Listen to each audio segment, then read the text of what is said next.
Hello, everyone. Welcome to the American Museum of Fly Fishing and Streamer Tying with Scott Biron. My name is Jim Schottenham, curator here at the American Museum of Fly Fishing. We're coming to you today from the Selch Bachman Fly Room in Manchester, Vermont. And as usual, I've got the good fortune of being joined by not only an AMFF ambassador, but also an HMH Pro Staff member, a Pro Staff member of Ewing, but also the AMFF 2025 Volunteer of the Year, Scott Biron. Scott, thanks as always. Thanks for coming. It's great. Thanks for having me over. Of course, every time. Scott's been doing a number of these webinars for us. I would encourage anyone, if you're interested, we of course have all of these available from our website, amff.org. You can find the webinar tab and have a look at episodes 1 through 6. Can you believe this is our 7th one already? I believe. Yep, they go by quick. Today we're going to be talking about someone that should be familiar if you've been following the series at all. Our last webinar that we did from the August festival that we did, which was a fantastic event. We did a webinar on the flies of Jim Warner, who has been described as the Carrie Stevens of New Hampshire. Yeah, he was a big deal in New Hampshire. He really put the state on the map for fishing, and was real interesting guy. So give us a lot to talk about for sure. Yeah, and the other thing, if you'd like to go back and take a look at it, toward the end of that episode, we talked about a donation that was actually en route to the museum. Right. And that was a direct result of Scott's streamer webinar last episode and an article that you wrote for the journal. Right. And honestly, it's beyond what we thought we were going to get. The donation has such a wide variety of flies that it actually spurred a second journal article that has been written, and I think it's the winter edition it will be in. Yeah. But it really took him through his kind of natural feather type flies all the way through to some flies that are almost, I would say, 98% synthetic material. So that really took the whole transition. So if you ever want to see, and some flies, there was one done or two done or a very limited, like the one we're going to talk about today. There's some limitations to it. So very complete. If you want to see something of his, that would be important. Great. So of course we have to thank Michael and John Yanuccio and Bob Mallard for the donation of the Warner flies that we received recently, and the fly that Scott's talking about that is probably, we were talking a little bit earlier, it's very likely a one of a kind. Yeah, it could be. It could be very well. Every once in a while, somebody shows up with one in their tackle box or something like that. But this is a lake smelt that originated in around 1957. What's really interesting about this fly is that the same year that he tied the fly that I showed earlier, in August, this is the Winnipesaukee smelt, kind of his signature fly. He developed at the same time a fly called the Lake Smelt, and this was the original pattern right here. You can see it's got a black wing with a black outer wing with a white inner wing. It's got a light gray floss body with some ribbing on it, and it probably in his notes, and we have some of his notes here. In his notes, they interestingly changed. He talked a lot about lake smelt coming and moving it from that black and white wing, which is, when you look at these two flies, even though you see a lot of white in this one, when they both get wet, they look very close to being the same thing. This is marabou based, this is featherwing based. So he developed them, and then I think in his notes, he talked a little bit about coming up with something that had a little bit more coloring that looked a little closer to a smelt. And what he did was he ended up building a fly that originally had 3 colors per side, And what he had was white on the inside, salmon in the middle, and he had this iron blue dun on the outside, kind of like a submarine hull color, right? Right. And that became the second Lake Smelt version. But then somebody came and gave him some bronze blue dun, which was really hard to get. And he started tying the Lake Smelt and subbing the bronze blue dun for the iron color. And what he got was a fly that he described as looking like a washed out gray ghost, a gray ghost that had really been fished hard. We know that back in the 50s and 60s, the dyes they were using would degrade over time. In fact, that when we showed that original pattern of his, we're not sure what that wing, the outer wing is. It almost looks like it's black to me, but I'm not positive. You know, they degrade over time. And one thing that's important to note on that particular example, it's never been off of the card. Right. It's probably never been fished. And from the other examples that we received, the condition is almost as new. I don't think these were very, I don't think they were exposed to sunlight. No, all the ones that we've gotten from the Jim Warner collections, both of them, somebody put them in a drawer and left them there. So let's tie this fly and talk a little bit about it. And one thing I should mention too, for those that, if you're joining us for the first time, Scott also worked with us to do a webinar titled Tackle Talk. And a lot of the tips and tricks that Scott incorporates with his tying methods, he shared a lot of those tips and tactics with us. And again, you can find that if you go out to amff.org, take a look at the Tackle Talk webinar about the tips and tactics. So there's a lot of things that Scott does with his magic at the device that he shares with everyone, just like he's going to share with us today. Right. So Jim Warner tied a lot of flies on Alcock 2811 hooks. And this is a reproduction of an Alcock 2811 hook that has been manufactured by HMH. And it's a realistic hook that is, you know, almost identical to the original ones there. If you look at them, they're not a ring eye, they're a loop eye. So that wire comes all the way around and tapers into and doubles up and tapers into the shank. And they're very stout. I'm using this is a 2/0. And the reason I'm using a 2/0 is, well, if I tied this fly for me and I was trolling it, I would use a 2/0. But for tying this on Zoom, it works really well if I tie it on a big hook, which you can see it. So basically what this fly has is a rib that's a silver rib of thin tinsel, mylar.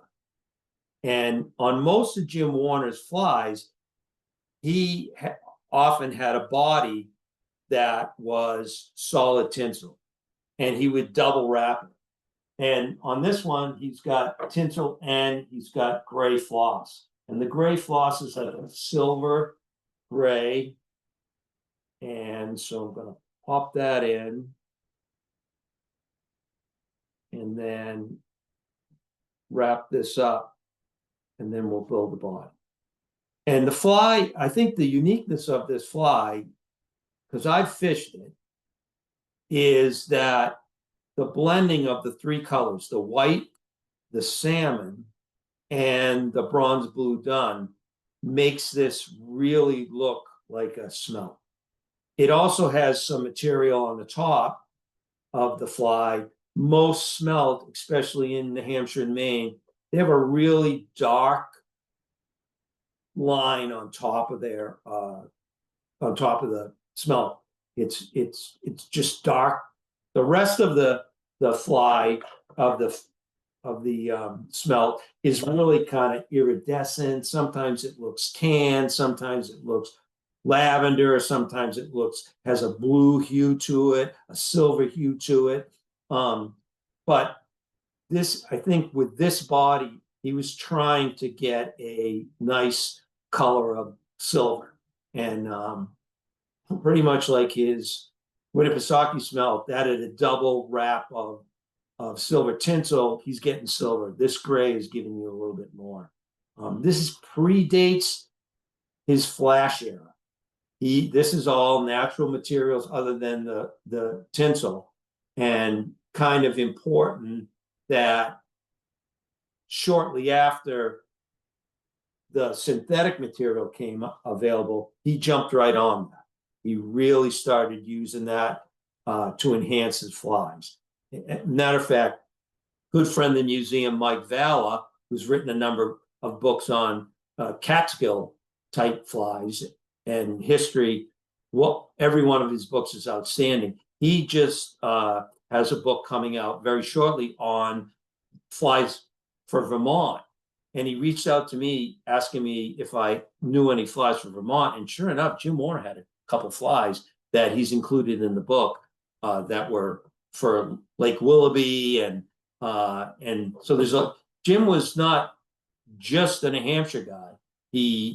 But he was very well versed in tying, gray gulls to fish in Maine. But he also had these kind of patterns that were his signature patterns. And the story behind this is that the bronze blue dun, somebody gave him that bronze blue dun cape, maybe 2 or 3 of them.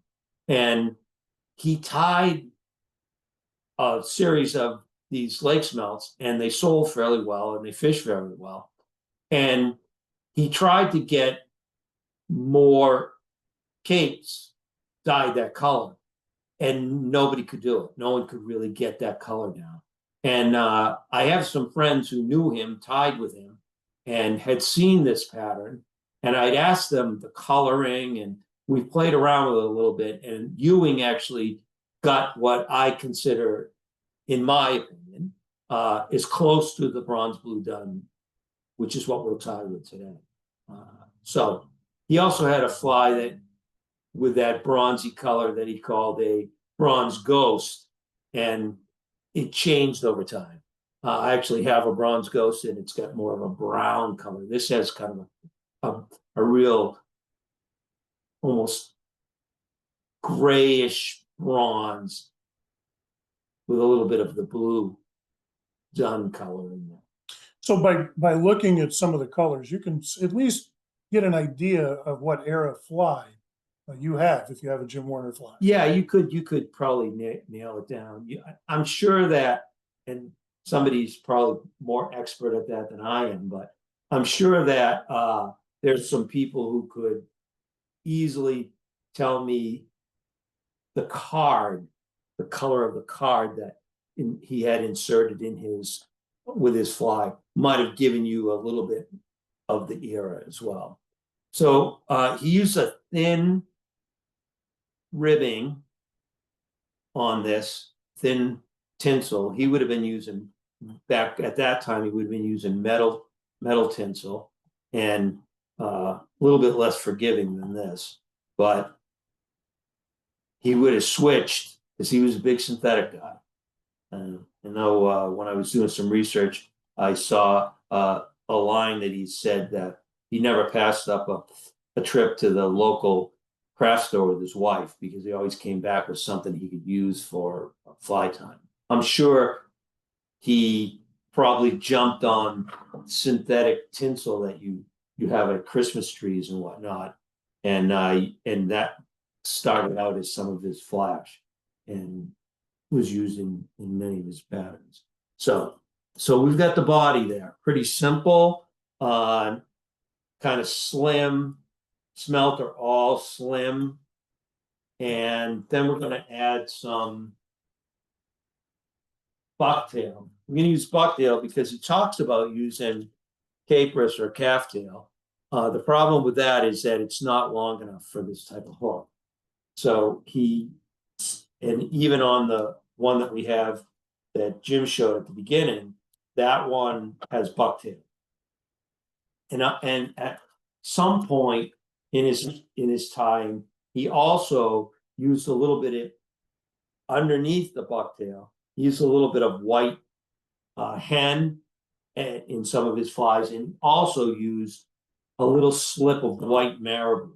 And so with this one, we'll see. We'll try to do this with just the bucktail, but I've got the head on if we want to add some.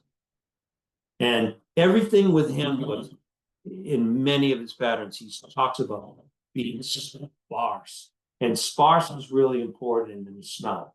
And it's also very important when you're dealing with bucktail, because when you start using the bucktail and it gets wet, it gives you the sensation that it's a little bit heavier when it's wet in the water.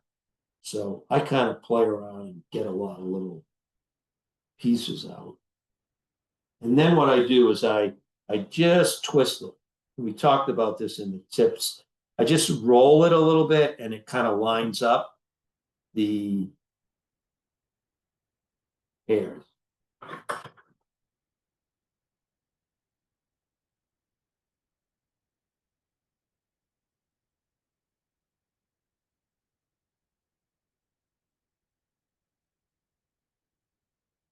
We laid it right in place.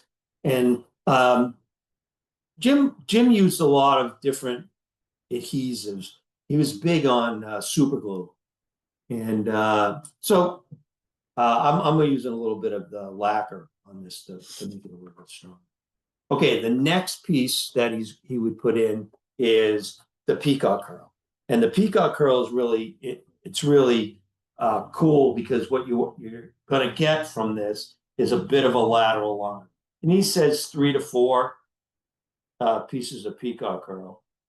I'll do 4 only because this stuff will, maybe that's right. So maybe, let's see. This stuff doesn't last long. One fish, that is 4 here. One fish will beat the teeth of one fish will beat up the peacock curl pretty bad.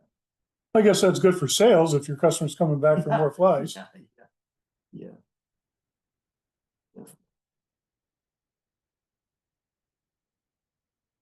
So we just lay this on top.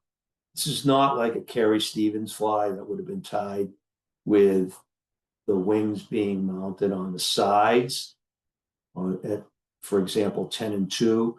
This would be a fly that the material stayed right on top. In fact, for the most part, when he tied his gray ghosts for his shop, he didn't tie them exactly the same way she did. It took a long time to do that, so he just put the wings right on top. So there's our lateral line. Okay, the next piece is the wing, and the wing is going to be white, and then the salmon, and then that bronze on the outside. So I size one wing, and I talked about this in every one of the different webinars we've done, but you really set up one as a template, and then you build the rest of them off that one template. And I think one of the things that's really important with this particular pattern, and not to be dismissed at any level, but the salmon color of the inner wing is really, really important. It is not a pink. It is really a real salmon. And when you look at this cape, you can show them the cape. You get a sense that that looks like a salmon. Put that right there, and there's a and that's color representation for you. Really good representation of the salmon. And that's really important, because it's hard to get that color. A lot of times you get pink, and oftentimes you might even get something that would be considered hot pink. It's not what this is. This is really a salmony color, and I think that makes a big difference. Also, Jim was really fixated on 3 colors of material for some of his flies. He had a friend who was a guide on the lake, Glenn Morrell, and Glenn used to swear that if you had a fly that had yellow, blue, and red, that when they blended together and they were wet, it gave you a lavender hue. And there was a fly that they called the Guide Special. He had a fly that's in the collections that we have here called a Bab's ghost, which is a kind of a gray ghost with an underwing of bucktail that's yellow, blue, and red and sparse. And when they are mixed together, it really looks like gives you that kind of purpley bluish hue that most smelt have. All right, so we're almost done. We on the last one, I've sized that one up. Now, when Jim was putting these together, I'm sure he was doing a little bit of some experimentation, but he was truly trying to match what would be effective, match the smelt in the waters that he was fishing. Right. Because in the collection that we got from Mike there's True Life Smelt, that a whole series of True Life smelts that he came up with. At one point, there were some shiners, redfin shiners that they used to use trolling, and they couldn't get them. So he made a pattern that was called the redfin shiner. And so you get, he was constantly trying to get as close to the real deal as you possibly could, which resulted in a lot of experimentation, which I should also say, today, there's a lot of people who get hung up on the coloring of some of the wings of some of the flies when people are trying to reproduce patterns that were back in the 50s and 60s and whatnot. And again, people are trying to interpret something. You don't necessarily have that person around anymore to ask them. And the best we can do is kind of go off some of their notes. And like I said, we had some notes that originally we had, and then we got some additional notes that changed the whole understanding we had of those flies. So, I'm hoping someone will have more information to add to this when we're done. Someone will call us and say, "Oh, gee, I can add something to it." That's how we got these flies from Mike. He was like, "Yes, I've got these." Because unless that particular tire is still with us and can answer those questions, we're going on, the best we can do. So, well, how wonderful that Jim documented all of the notes for all of the patterns, and I think just about all of the flies that Mike, John, and Bob donated. We have Jim's original notes. Yeah. Yes. And he wrote a letter to Dick Stewart and Bob Lehman, and it's in the Stewart and Lehman book on trolling flies for trout and salmon. And really great information. And then we have his notes, and the notes just add to it because he was changing things all the time. Yeah. So, but yeah, the notes made a big difference. Okay, so the wings are together here, and they're just setting up. What I will share with you is that the original ones of these smelts, lake smelts, after the wing is on, the jungle cock's put in, he would take a silver pheasant crest and he would run the black crest on top, sometimes two of them at the same time. It gives you this particular one right here. This particular fly has a silver pheasant crest on it, right? The issue is that these silver pheasant crests, there's like 2 or 3 that are that long. And so it's really hard to find some that are long. So what he did, and what we have as part of the collection fly that we showed at the very beginning, is he subbed out and put some black ostrich on it, right? So that's what we're gonna do. So I'll put these wings on.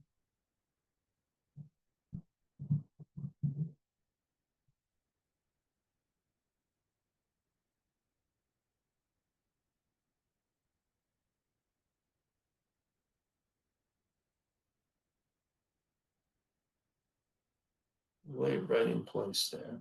We got a nice wing right there, okay? And if you look at that, you can see really well, and hopefully everyone else can see those colors. That's that bronze done on the outside right here, okay? That kind of give you a really good look at it. Right there, that color right there. But when you put the white and the salmon in there, it really gives it a kind of grayish. Sure. Yeah, like you said, kind of a washed out gray ghost town. Yeah, definitely. So it's really, really important to note that. He used a medium size jungle cock on these patterns, and I put a little bit of this fabric fusion. If you really want to know the whole reasoning, it's on all of the previous tips and whatnot, but I put a little bit of this fabric fusion on, and it really helps make it last a little bit longer, because this stuff is not cheap. When you say it's not cheap, you're not talking about the fabric fusion. Oh, that's cheap. I'm talking about the jungle cock. Yeah. You know, it's just really expensive. The fly itself, and I can almost guarantee you that he didn't tie with white thread first. He didn't really do that much. He seemed to always use black thread, and I just find that the light gray color floss, when it gets wet, if there's black underneath it, it will darken up considerably. Jim type make money. So he was, like most fly shop owners, tying at a pretty rapid rate to just get these things so people could buy. All right, so we'll finish this up and we'll get some of the black ostrich. And I will say that once you put the black ostrich on, it goes all over the place. So I'll just give it a little bit. I'll wet it a little bit. It'll give you an idea what it would look like on top of the fly. The other thing, if you're trying to reproduce this fly, one of the things that I suggest that you do is not all black ostriches dyed the same way. Oftentimes, the ostrich will have a bit of a problem, and when it gets wet, it will actually wick into the color of the wing. Sometimes setting the dye in the ostrich is not done well enough. So it's good to test that out. You don't want to have a wing that turns predominantly black because the dye on it was just not set well. And I can't really speak to that because the only thing I dye are waterfowl feathers, and they seem to hold the dye color pretty good. In fact, he has a pattern that's called the Blue Magic, and it's got a special dyed mallard blue, and you can't buy the mallard from any of the commercial dyers that color, and I dye it myself. I do it when my wife's not home.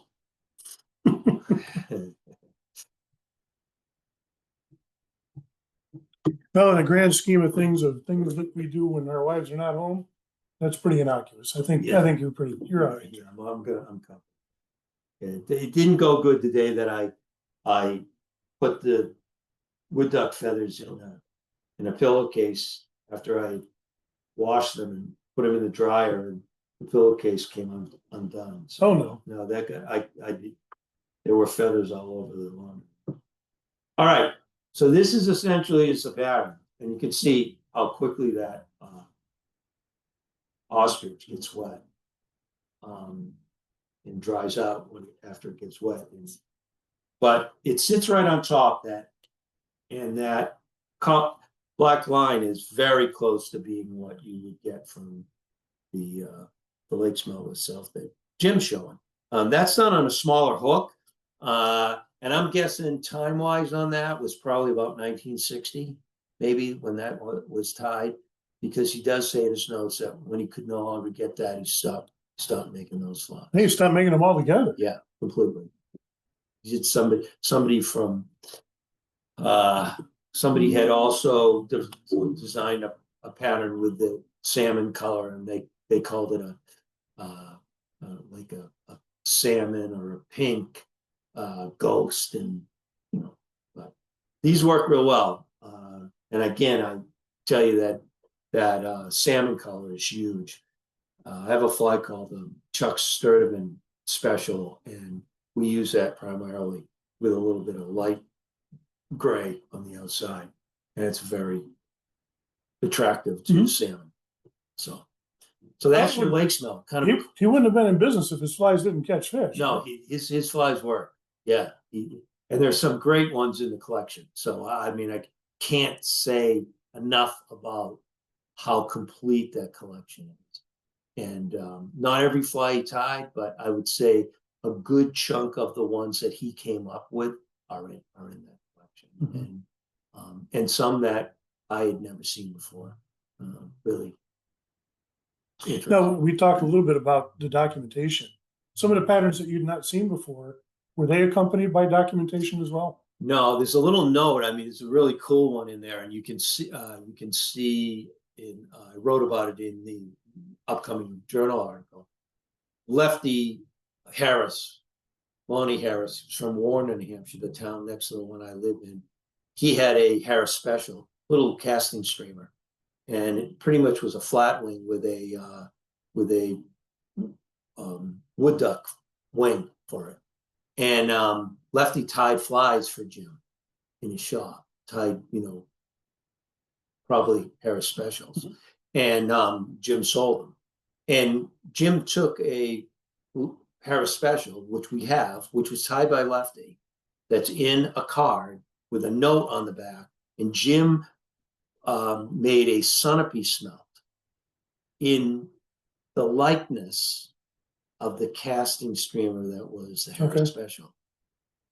I bet that's the only one of those. You think it's the only one? I bet it is.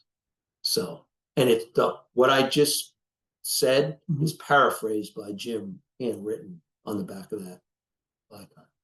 You're not going to see that somewhere else. That's very cool. Yeah, that's very cool. Did that come with a pattern recipe? No, but I've looked at it enough that you can look at these online. Sure.